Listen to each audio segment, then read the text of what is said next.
الحمد لله رب العالمين والصلاة والسلام على سيد الأنبياء والمرسلين وعلى آله وأصحابه أجمعين أما بعد أعوذ بالله من الشيطان الرجيم بسم الله الرحمن الرحيم وتلك عاد جحدوا بآيات ربهم وعصوا رسله واتبعوا أمر كل جبار عنيد صدق الله العظيم اللهم صل على سيدنا محمد وعلى آل سيدنا محمد وبارك وسلم اللهم صل على سيدنا محمد وعلى آل سيدنا محمد وبارك وسلم اللهم صل على سيدنا محمد وعلى آل سيدنا محمد وبارك وسلم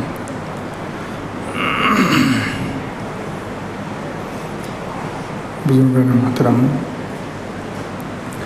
اللہ رب العزت کے مبارک ناموں کا تذکرہ الحمدللہ چل رہا ہے۔ پچھلے ہفتے اللہ تعالیٰ کا مبارک نام الجبار، اس کے دو معنی بتائے گئے تھے۔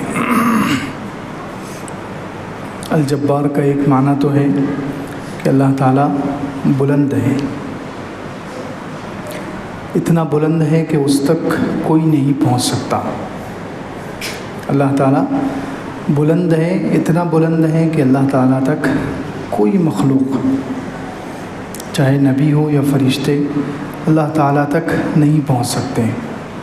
اتنی اللہ تعالیٰ کی بلند شان ہے، اونچی شان ہے۔ یہ الجبار کا ایک معنی ہے۔ الجبار کا ایک دوسرا معنی بتایا گیا تھا کمیوں کو دور کرنے والا، نقصان کی بھرپائی کرنے والا۔ اللہ رب العزت بندوں کے اندر جو کمی ہوتی ہے اس کو دور کرتے ہیں، نقصان کی بھرپائی کرتے ہیں۔ اس پر دعا بھی بتلائی گئی تھی کہ اللہ کے رسول صلی اللہ علیہ وسلم نے دعا سکھائی ہے 2 سجدوں کے بیچ میں، اور ویسی ہی دعا نماز کے بعد بھی سکھلائی ہے۔ اللہم اغفر لی ورحمنی واجبرنی وعافنی واہدنی وارزقنی، یہ 2 سجدوں کے درمیان پڑھنے کی دعا ہے۔ اس میں ایک لفظ ہے واجبرنی، یہ لفظ جبار سے نکلا ہے، جو اللہ تعالیٰ کا نام جبار ہے اس سے یہ واجبرنی نکلا ہے۔ تو اللہ کے رسول صلی اللہ علیہ وسلم نے خود یہ دعا ہمیں سکھلائی ہے کہ سجدوں کے درمیان یہ دعا کی جائے کہ اللہ ہمارے اندر جس چیز کی بھی کمی ہو وہ کمی دور فرما دے، دینی کمی ہو یا دنیاوی، جس اعتبار سے بھی کمی ہو، ظاہر میں ہو، باطن میں ہو، دنیاوی اعتبار سے ہو یا آخرت کے اعتبار سے، ہمارے اندر جو کمی ہے اللہ وہ کمی دور کر دے، نقصان کی بھرپائی کر دے، نقصان کی تلافی کر دے۔ یہ نماز کے بعد بھی اللہم اغفر لی ذنوبی و خطایایا کلہا، اللہم انعشنی واجبرنی واہدنی لصالح الاخلاق والاعمال لا یہدی لصالحیہا ولا یصرف سیئہا الا انت۔ یہ حضور صلی اللہ علیہ وسلم ہر نماز کے بعد یہ دعا مانگا کرتے تھے۔ اس میں بھی واجبرنی کا لفظ ہے کہ اللہ ہم سے جو کوتاہی ہو رہی، نماز میں ہو، روزے میں ہو، اللہ کے احکامات کو پورا کرنے میں ہو، اللہ کے حق ادا کرنے میں ہو یا بندوں کے حق ادا کرنے میں، اللہ جس لائن سے بھی، جس طرف سے بھی ہم سے کوتاہی اور کمی ہو رہی ہے اللہ اس کمی کو دور فرما دے، اللہ اس کمی کی بھرپائی کر دے، اللہ اس نقصان کی تلافی کر دے، اس کمی کو دور کر دے۔ تو الجبار کا ایک معنی یہ بھی ہے کمیوں کو دور کرنے والا، نقصان کو بھرنے والا، نقصان کی بھرپائی کرنے والا۔ اسی طرح الجبار کا ایک معنی ہے ٹوٹی ہوئی چیز کو بڑی خوبصورتی سے جوڑنے والا۔ یہ جبار سے ہی جابر نکلا ہے۔ عربی میں جو جابر ہے اس کا معنی ہے جوڑنے والا، ٹوٹی ہوئی چیز کو اچھے سے جوڑنے والا۔ عام طور پر ہم لوگ سمجھتے ہیں اردو میں جو جابر کا لفظ بولا جاتا ہے اس کا معنی ہے ظالم۔ اردو میں جو جابر کا لفظ بولا جاتا ہے اس کا معنی ہوتا ہے ظالم۔ تو ہم سمجھتے ہیں کہ عربی کا بھی جابر وہی ہے، نہیں، عربی میں جو جابر ہے، صحابہ کرام کا نام تھا جابر، تو عربی میں جابر کا لفظ آتا ہے، اس کے معنی آتا ہے ٹوٹی ہوئی چیز کو خوبصورتی سے جوڑنے والا۔ ٹوٹی ہوئی چیز کو خوبصورتی سے جوڑنے والا، اور یہ اللہ رب العزت کی ذات ہے، ٹوٹی ہوئی چیز کو خوبصورتی سے جوڑتے ہیں۔ تو الجبار کا ایک معنی یہ بھی ہے کہ ٹوٹی ہوئی چیز کو خوبصورتی سے جوڑنے والا۔ اسی طرح ٹوٹی ہوئی ہڈی کو جوڑنے والے کو بھی جبار کا ایک معنی یہ بھی آتے ہیں، ٹوٹی ہوئی ہڈی کو جوڑنے والا یا ٹوٹی ہوئی چیز کو خوبصورتی سے جوڑنے والا۔ اسی طرح الجبار کا ایک معنی ہے زبردستی اپنا فیصلہ چلانے والا، اور یہ صرف اللہ کی ذات ہے۔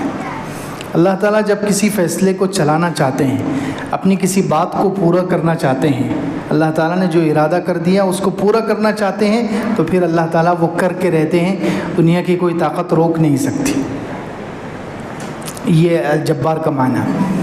اسی لیے حضور اقدس صلی اللہ علیہ وسلم کے بارے میں سورہ قاف 26ویں پارے میں اللہ تعالیٰ نے ارشاد فرمایا، نحن اعلم بما یقولون وما انت علیہم بجبار،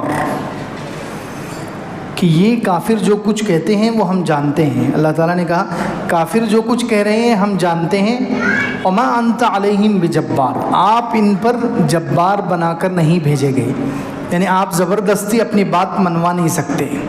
آپ کا کام یہ نہیں ہے کہ زبردستی کسی کو ایمان قبول کروائیں، زبردستی کسی کو ہدایت دے دیں، زبردستی کسی کو اللہ سے جوڑ دیں، آپ جبار نہیں ہیں۔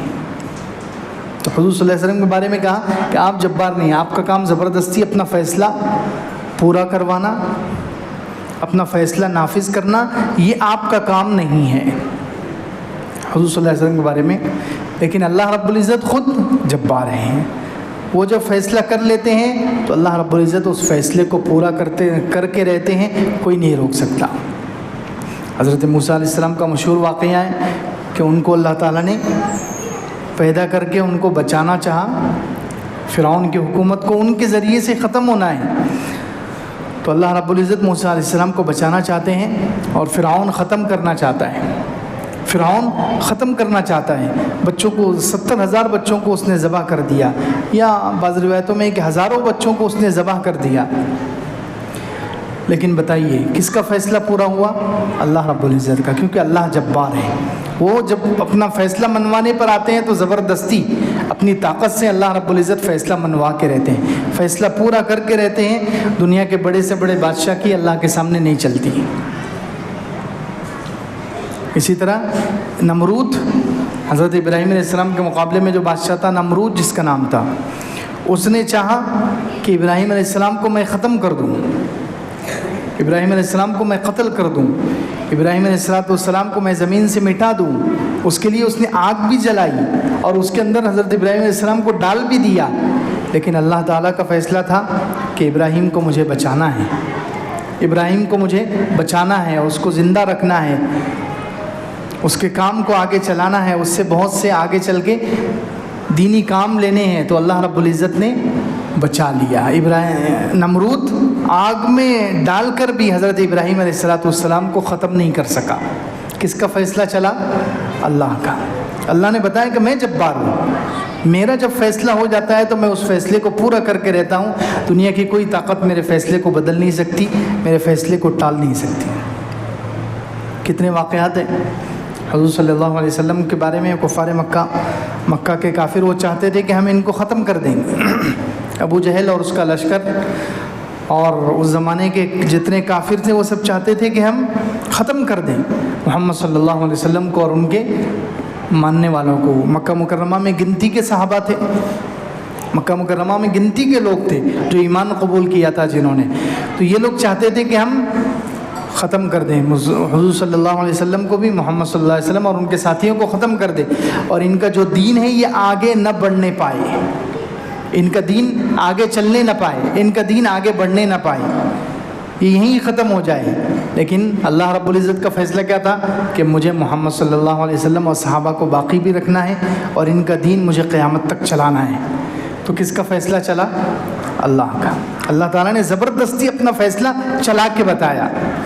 وہ لوگ مٹانا چاہتے ہیں، وہ لوگ ختم کرنا چاہتے ہیں، اللہ رب العزت بچانا چاہتے ہیں، اللہ رب العزت اس دین کو آگے بڑھانا چاہتے ہیں، اس دین کو قیامت تک باقی رکھنا چاہتے تھے تو اللہ نے زبردستی، کیونکہ اللہ جبار ہے، اللہ جبار ہے کہ جب اپنی بات منوانے پر آ جاتے ہیں، اپنا فیصلہ چلانے پر آ جاتے ہیں تو اللہ تعالیٰ اپنا فیصلہ چلا کے رہتے ہیں، کوئی اللہ کو روک نہیں سکتا۔ غزوہ خندق کے موقع پر 10,000 کا لشکر لے کر مشرکین آ گئے، مدینہ منورہ کو گھیر لیا اور اتنی کنڈیشن خراب ہو گئی، ایسے سخت حالات ہو گئے کہ خود اللہ تعالیٰ نے اس کا ذکر کیا 21ویں پارے میں، ارشاد فرمایا یا ایھا الذین آمنوا اذکروا نعمت اللہ علیکم اذ جاءتکم جنود فارسلنا علیہم ریحا وجنودا لم تروها، ایمان والو یاد کرو اللہ کی اس نعمت کو جب تمہارے اوپر لشکر آئے، مشرکین کے 10,000 کا لشکر، کئی قبیلے مل کر آئے، تو اللہ تعالیٰ کہتے ہیں کہ ہم نے ان پر ہوا کا لشکر بھیج دیا، ہوا، اور ایسے لشکر، فرشتوں کے ایسے لشکر بھیجے جن کو تمہاری آنکھوں نے نہیں دیکھا۔ تو اس کے آگے کہا اذ جاؤکم من فوقکم، اس وقت مسلمانوں کی کنڈیشن کیا تھی، کتنی خطرناک پوزیشن میں تھے مسلمان، ایسا لگتا تھا کہ اب کوئی نہیں بچ سکے گا، ایسا لگ رہا تھا کہ 10,000 لوگ لے کر آئے ہیں، وہ بڑے بڑے بہادروں کو، بڑے بڑے لڑاکا، ایک سے ایک لڑنے والے، طاقتور پہلوان، نشانہ باز، تیر چلانے میں ماہر، تلوار چلانے میں ماہر، ایسے سب لوگوں سے انہوں نے مدینہ منورہ کو گھیر لیا ہے، اور ان کو اپنے اوپر اعتماد ہے مشرکین کو کہ اب ہم ختم کر کے ہی جائیں گے۔ تو اللہ تعالیٰ نے کہا کہ جب وہ آئے اذ جاؤکم من فوقکم، اوپر سے اور نیچے سے، تو انہوں نے چاروں طرف سے گھیر لیا، اور کنڈیشن یہ ہو گئی کہ مسلمانوں کے دل، صحابہ کرام حالانکہ کتنے مضبوط تھے، ہم سب جانتے ہیں کہ ان کے جسمانی اعتبار سے بھی کتنے مضبوط تھے وہ لوگ، اور روحانی اعتبار، ایمانی اعتبار سے بھی کتنے مضبوط تھے، لیکن ایسا ماحول بن گیا، کفار مکہ اتنے خطرناک لشکر کو لے کر آ گئے کہ اللہ تعالیٰ کہتے ہیں بلغت القلوب الحناجر، کلیجے منہ کو آنے لگے، کلیجے منہ کو آنے لگے، وَزُلْزِلُوا زِلْزَالًا شَدِيدًا، تمہیں بالکل زلزلے میں ہلا دیا گیا، اتنی خطرناک کنڈیشن ہو گئی کہ صحابہ کرام جو اتنے مضبوط کلیجے والے ہیں، اتنے مضبوط دل والے ہیں، اتنے مضبوط ایمان والے ہیں، اتنے مضبوط روحانیت والے ہیں، اتنے مضبوط جسم والے ہیں، ان کے بھی کلیجے منہ کو آ گئے۔ بتائیے، اتنی ڈر کی وجہ سے ماحول ایسا ہو گیا۔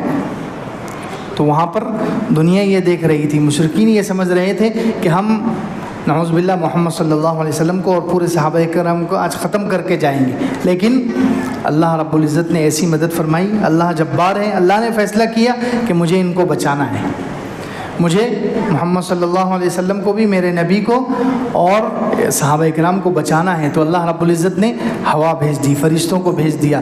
مشرکین 10,000 کا لشکر لے کر بھی کچھ نہیں کر سکے، ان کو واپس جانا پڑا، ان کو واپس جانا پڑا، وہ کچھ مسلمانوں کا کچھ نہیں بگاڑ سکے، کوئی نقصان نہیں کر سکے، جیسے آئے تھے ویسے ہی خالی ہاتھ چلے گئے، جیسے آئے تھے ویسے ہی خالی ہاتھ چلے۔ کیوں؟ اللہ رب العزت جو جبار ہے اس نے فیصلہ کیا کہ مجھے بچانا ہے، تو اللہ رب العزت جبار ہے، جب زبردستی اپنی بات منوانے پر آ جاتے ہیں تو اپنی بات منوا کے رہتے ہیں۔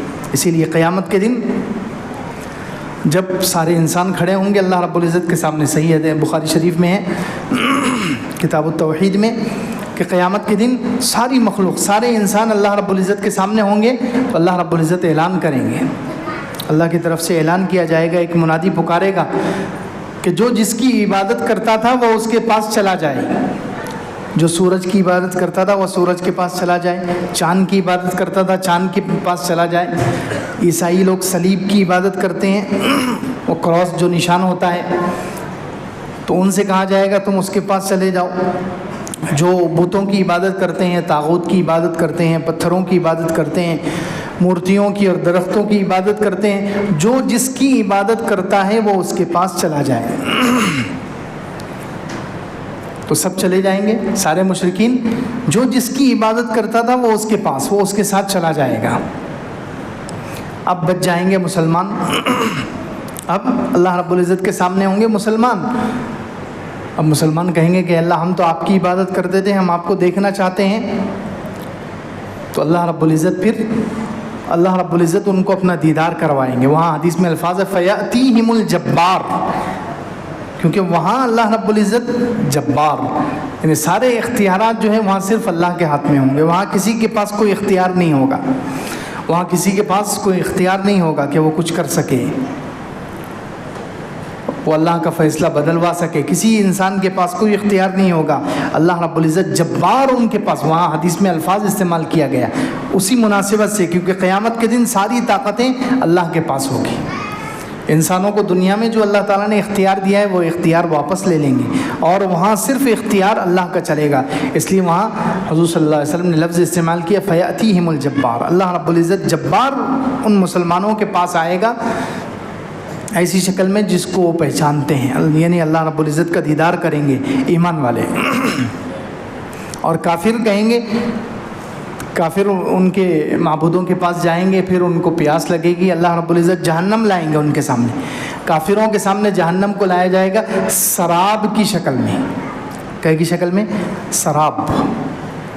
کسراب بقیعہ، قرآن میں ایک لفظ ہے 18ویں پارے میں. سراب کہتے ہیں ریتیلے جنگل میں ریتیلا میدان ہو تو وہاں پر بعض مرتبہ دور سے پیاسے انسان کو، جس کو بہت زیادہ پیاس لگی ہو، اس کو ریت چمکتی ہوئی نظر آتی ہے. ریت ایسا لگتا ہے جیسے پانی ہے، ریت ایسا لگتا ہے جیسے پانی ہو، تو وہ بھاگتا ہوا اس کے پاس جاتا ہے، لیکن جب نزدیک جا کر دیکھتا ہے تو وہ پانی نہیں ہوتا، وہ ریت ہوتی ہے. تو ایسے سراب کی شکل میں، دھوکہ، سراب کی شکل میں جہنم کو لایا جائے گا. اب یہ جتنے مشرکین ہیں جو اللہ کے علاوہ کسی کی بھی عبادت کرتے تھے، سورج کی یا چاند کی یا پتھروں کی یا درختوں کی یا کسی جانور کی، کسی بھی چیز کی عبادت کرنے والے ہیں، یہ سب جہنم کو سراب کی شکل میں دیکھا. ان کو پیاس لگے گی تو ان کو جہنم پانی نظر آئے گا، جہنم ایسے نظر آئے گی جیسے وہاں پانی ہے. تو وہ سب اللہ تعالیٰ ہم سب کی حفاظت فرمائے. اللہ نے ہمیں ایمان دیا ہے، اللہ تعالیٰ ایمان ہی پر باقی رکھے اور ایمان پر ہی خاتمہ عطا فرمائے. آمین بولیے. کتنی بڑی نعمت ہے اللہ تعالیٰ کی کہ وہاں پر ان لوگوں کو احساس ہوگا کہ ہمارے پاس ایمان نہیں ہے تو گویا ہمارے پاس کچھ بھی نہیں ہے.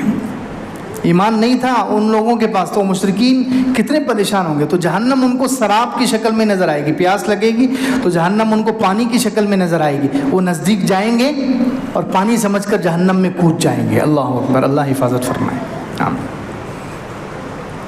تو خیر بات چل رہی ہے کہ قیامت کے اللہ رب العزت کا نام جبار ہے. قیامت کے دن سارے اختیارات اللہ کے ہاتھ میں ہوں گے. اسی لیے ایک اور حدیث میں ہے ابن ماجہ میں کہ اللہ کے رسول صلی اللہ علیہ وسلم نے ارشاد فرمایا کہ قیامت کے دن اللہ رب العزت ساتوں آسمان اور ساتوں زمینوں کو اپنے داہنے ہاتھ میں لیں گے،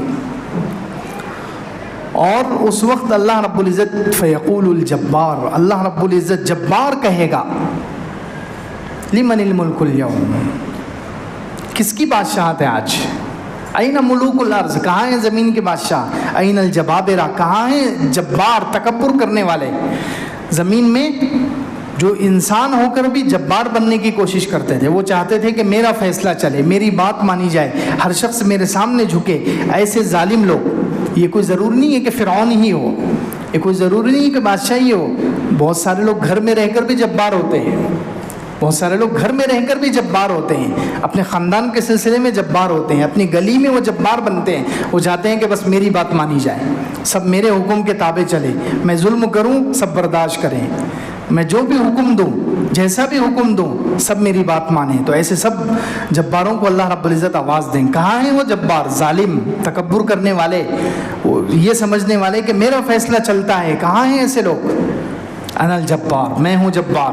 انا الملک، میں ہوں بادشاہ.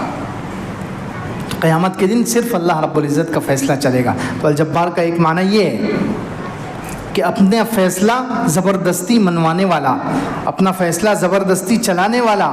جب اللہ رب العزت فیصلہ چلانے پر آ جاتے ہیں تو اللہ تعالیٰ کا فیصلہ چل کے رہتا ہے. کوئی اللہ کے فیصلے کو ٹال نہیں سکتا، اللہ کے فیصلے کو بدل نہیں سکتا. اب یہاں ایک غلط فہمی عام طور پر یہ ہوتی ہے کہ الجبار کا معنی ہے اللہ رب العزت جبار ہیں، سارے اختیارات اللہ کے ہاتھ میں ہیں. تو کچھ لوگ یہ سمجھتے ہیں کہ ہم مجبور ہیں، ہم مجبور ہیں، پھر ہم نماز کیوں پڑھیں، ہم دین پر کیوں چلیں؟ جہاں اللہ تعالیٰ چاہیں گے ہم جنت میں تو جنت میں، جہنم میں تو جہنم میں پہنچ جائیں گے.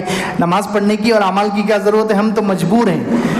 ایسی بات نہیں ہے. اللہ تعالیٰ جبار ہے بے شک، اس میں کوئی شک نہیں ہے، سارے اختیارات کا مالک اللہ ہے.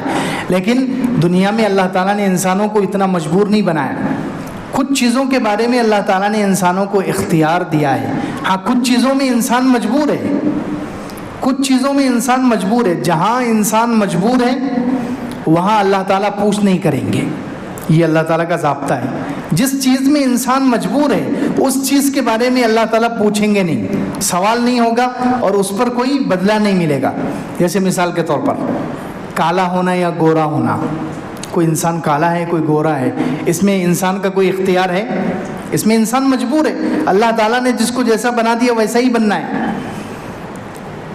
تو اللہ رب العزت اس بیس پر کوئی فیصلہ نہیں کریں گے کہ چل تو کالا ہے جا جہنم میں، تو گورا ہے جا جنت میں، ایسا نہیں. تو یہ چیز کیونکہ انسان کے بس میں نہیں ہے، جو چیز انسان کے اختیار میں نہیں ہے اس کے بارے میں پوچھا نہیں جائے گا، اس پر کوئی فیصلہ نہیں کیا جائے گا.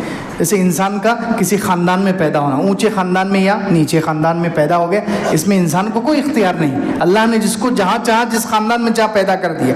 اب اس خاندان کی بیس پر اللہ تعالیٰ فیصلہ نہیں کریں گے کہ چل تو اونچے خاندان میں ہے جا جنت میں، نیچے خاندان میں ہے جا جہنم میں. اس بیس پر فیصلہ نہیں ہوگا کیونکہ اس میں انسان مجبور ہے. جہاں انسان مجبور ہے وہاں اللہ تعالیٰ اس کے بارے میں نہیں پوچھیں گے اور انسان اس بیس پر کوئی فیصلہ نہیں ہوگا.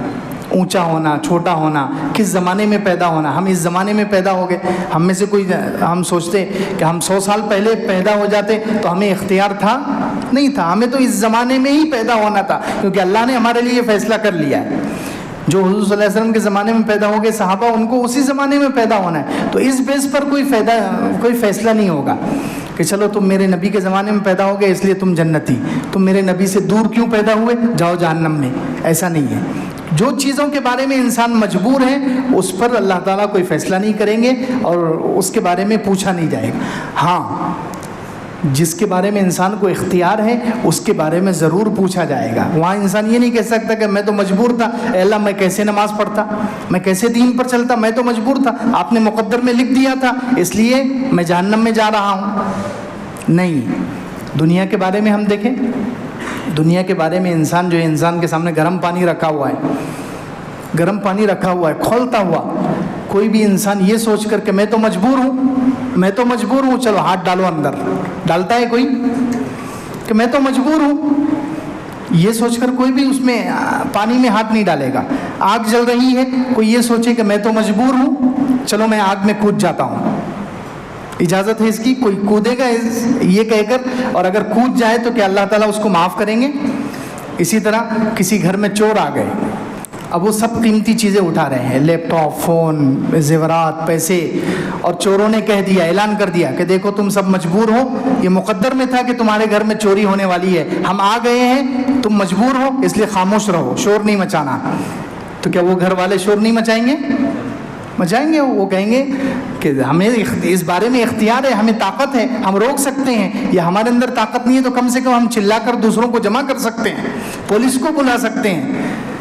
تو یہاں جہاں اللہ نے اختیار دیا ہے، جیسے دنیا میں بہت ساری چیزوں میں انسان کو اختیار دیا ہے، ایسے ہی دین پر چلنے میں بھی اختیار دیا گیا ہے. انسان کو مجبور نہیں رکھا گیا کہ اللہ رب العزت زبردستی کسی کو جنت والے راستے پر چلائیں اور کسی کو جہنم والے راستے پر چلائیں. نہیں، اس میں انسان کو اختیار ہے. انسان چاہے تو جنت والے راستے پر بھی چل سکتا ہے، چاہے تو جہنم والے راستے پر بھی چل سکتا ہے. اس میں اللہ تعالیٰ نے اختیار دیا ہے، اس لیے اس بارے میں پوچھا جائے گا. یہاں مجبور نہیں ہے، جہاں مجبور ہے وہاں تو نہیں پوچھا جائے گا. جیسے کالا گورا ہونا، مالدار یا غریب ہونا، کس زمانے میں پیدا ہونا، اونچے قد والا ہونا، چھوٹے قد والا، اس میں تو ہم مجبور ہیں. جہاں مجبور ہے وہاں پوچھ نہیں ہے، لیکن جہاں مجبور نہیں ہے وہاں پوچھ ہوگی، اس کے بارے میں پوچھا جائے گا.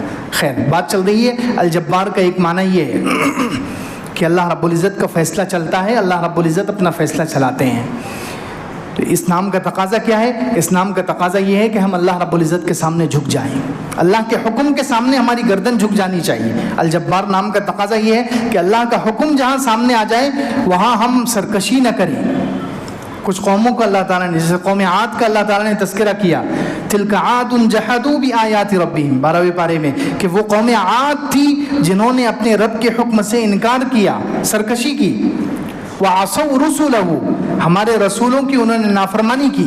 واتبعوا امر کل جبار عنید، جبار کا لفظ استعمال ہوا کہ انہوں نے اتباع کیا ہر اس سرکش ظالم کا، جو اس زمانے میں جو سرکش لوگ تھے، ظالم جبار قسم کے لوگ تھے، جو زبردستی انسان ہو کر بھی اپنا فیصلہ چلانا چاہتے تھے.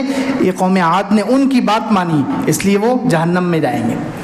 تو اس نام کا تقاضا یہ ہے کہ جہاں اللہ کا حکم سامنے آ جائے انسان کو اللہ کا حکم مان لینا چاہیے، اللہ کے حکم کے مطابق زندگی گزارنی چاہیے. اللہ کا حکم سامنے ہو سرکشی نہیں کرنی چاہیے. اللہ کا حکم معلوم ہے، جیسے نماز فرض ہے، یہ فرض ہے، یہ فرض ہے، جن چیزوں کے بارے میں معلوم ہے وہاں سرکشی دکھا کر اللہ کا حکم نہیں توڑنا چاہیے. حضرت ابو ہریرہ رضی اللہ عنہ گزر رہے تھے، راستے میں سے ایک عورت کو دیکھا، وہ مسجد سے آ رہی ہے، مسجد نبوی سے وہ نماز پڑھ کے آ رہی تھی عورت.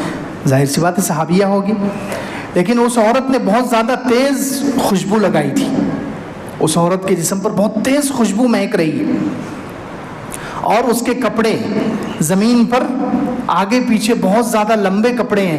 جب وہ چل رہی ہے تو اس سے دھول اڑ رہی ہے، اتنے کپڑے گھسیٹ کر چل رہی ہے تکبر کی وجہ سے کہ اس کے کپڑوں کی وجہ سے دھول اڑ رہی ہے، اور وہ بڑی اتراتی ہوئی چل رہی ہے. تو حضرت ابو ہریرہ رضی اللہ عنہ اس عورت سے پوچھا، حضرت ابو ہریرہ رضی اللہ عنہ اس عورت سے پوچھا کہ کیا تم نماز پڑھ کے آ رہی ہو، مسجد سے آ رہی ہو؟ تو اس زمانے میں عورتیں مسجد میں جاتی تھی. تو اس عورت نے کہا کہ ہاں میں نماز پڑھ کے آ رہی ہوں. تو حضرت ابو ہریرہ رضی اللہ عنہ نے پوچھا کیا تم نے نماز کے لیے خوشبو لگائی تھی؟ نماز پڑھنے کے لیے مجھے مسجد جانا ہے، یہ سوچ کر تم نے یہ سب بناوٹ، یہ سجاوٹ اور یہ خوبصورتی اور یہ زیب و زینت، یہ سب تم نے اس لیے اختیار کی ہے؟ سج دھج کر تم نماز کے لیے گئی تھی خوشبو لگا کر؟ تو اس عورت نے کہا کہ ہاں میں خوشبو لگا کر اور سج دھج کر نماز کے لیے آئی تھی. تو حضرت ابو ہریرہ رضی اللہ عنہ نے اس سے کہا یا امت الجبار. حضرت ابو ہریرہ نے بھی اللہ کا یہ نام جبار استعمال کیا. اے جبار کی باندی، اے جبار کی باندی، کیا تجھے معلوم نہیں ہے کہ اللہ کے رسول صلی اللہ علیہ وسلم نے فرمایا ہے کہ جو عورت نماز کے لیے جائے اور خوشبو لگا کر جائے اس عورت کی نماز قبول نہیں ہوتی. مسجد میں اتنے اچھی جگہ پر اگر کوئی عورت خوشبو لگا کر جائے تو اس کی نماز قبول نہیں ہوتی. تو سوچئے جو بازار میں سج دھج کر جائے، جو گلیوں میں سج دھج کر پھرے، خوشبو لگا کر پھرے، اس عورت کا کیا حال ہوگا. تو خیر حضرت ابو ہریرہ رضی اللہ عنہ سمجھتے تھے، تو انہوں نے کہا کہ تو جبار کی باندی ہے، تجھے تکبر نہیں کرنا چاہیے. یہ اللہ کے رسول صلی اللہ علیہ وسلم نے حکم دے دیا کہ گھر سے عورت باہر نکلے تو خوشبو لگا کر نہ نکلے، بند سنور کر نہ نکلے، تو تجھے اس حکم کے سامنے گردن جھکا دینی چاہیے. تو جبار کیوں بن رہی ہے؟ جبار تو اللہ ہے، جبار تو اللہ ہے، تکبر اللہ کی ذات کے لیے مناسب ہے. تو کیوں جبار بن رہی ہے؟ تو کیوں تکبر کر رہی ہے کہ ایسے بند سنور کر اور کپڑوں کو گھسیٹ کر چل رہی ہے؟ تو اس لیے اس جبار نام کا تقاضا یہ ہے کہ ہم اللہ کے حکم کے سامنے گردن جھکا دیں. اللہ کا جو حکم سامنے آ جائے، جس حال میں آ جائے، انسان اللہ کے حکم کو مان لے، اللہ کے حکم کی خلاف ورزی نہ کرے. جو حکم اللہ کا معلوم ہے اس جان بوجھ کر اس حکم کو نہ توڑے، نہیں تو جبار کہلائیں گے پھر. اور ایسے لوگوں کی سزا بھی بڑی خطرناک ہے جو سرکشی کی وجہ سے، جو سرکشی کی وجہ سے، بڑائی کی وجہ سے اللہ تعالیٰ کے حکم کو چھوٹا سمجھ کر نعوذ باللہ چھوڑ دیتے ہیں. تو اللہ رب العزت نے 13ویں پارے میں ان کے بارے میں فرمایا وَاسْتَفْتَحُوا وَخَابَ كُلُّ جَبَّارٍ عَنِيدٍ. یہ جو مشرکین ہیں، جو اللہ کے نافرمان ہیں، انہوں نے اللہ سے فتح مانگی تو اللہ تعالیٰ نے کیا کیا؟ نامراد کر دیا، ناکام کر دیا ہر سرکش، ہر جبار کو. وَخَابَ كُلُّ جَبَّارٍ عَنِيدٍ، ہر سرکشی کرنے والے، اللہ کے حکم کے سامنے گردن نہ جھکانے والے کو اللہ نے ناکام کر دیا. من ورائہ جہنم، اب انہیں سزا کیسی دی جائے گی کہ ان کے پیچھے جہنم ہوگی. وَيُسْقَى مِن مَّاءٍ صَدِيدٍ، دنیا میں جو ظالم ہوتا ہے، جو اللہ کے حکم کے سامنے گردن نہیں جھکاتا، تکبر کرنے والا، وہ دنیا میں اچھی اچھی غذائیں کھاتا ہے. وہ دنیا میں معمولی چیز نہیں کھائے گا، وہ سوکھی روٹی نہیں کھائے گا. سوکھی روٹی اگر اس کے سامنے آ جائے تو وہ تکبر سے پھینک دے گا. اس کے اندر اتنا تکبر ہوتا ہے. جب وہ ظاہر سی بات ہے اللہ کے حکم کو نہیں مان رہا تو وہ معمولی چیزیں کیسے کھائے گا؟ دنیا میں تو وہ اچھی اچھی غذا کھاتا تھا، لیکن قیامت کے دن اللہ تعالیٰ کہہ رہے ہیں جہنم میں ہم انہیں کیا کھلائیں گے؟ وَيُسْقَى مِن مَّاءٍ صَدِيدٍ، انہیں جہنمیوں کا پیپ پلایا جائے گا. یتجرع، گرم کھولتا ہوا پیپ، یہ ان کو پلایا جائے گا. یتجرع، جسے وہ گھونٹ گھونٹ کر پیے گا مجبوری میں.